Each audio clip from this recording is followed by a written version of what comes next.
The stories that stay with us long after they're over are almost never about people who are simply good or bad.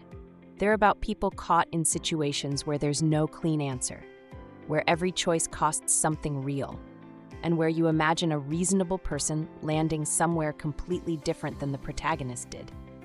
That moral ambiguity doesn't happen by accident.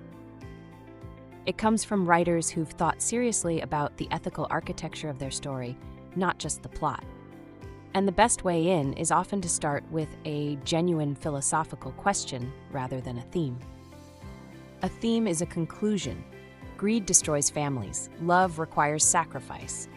These feel settled before the story starts. A philosophical question stays open. Is it ever right to lie to protect someone you love? Can you be a good person in a corrupt system if you're personally benefiting from it? Does what you do in private define who you actually are? Your script is the exploration of that question, not the answer. The moment the story becomes the answer, you lose the tension that makes it worth watching.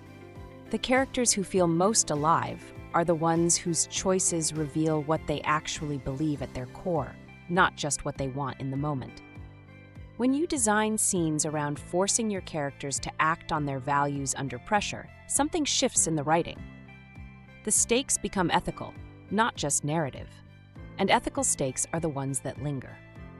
This also changes how you write your antagonist.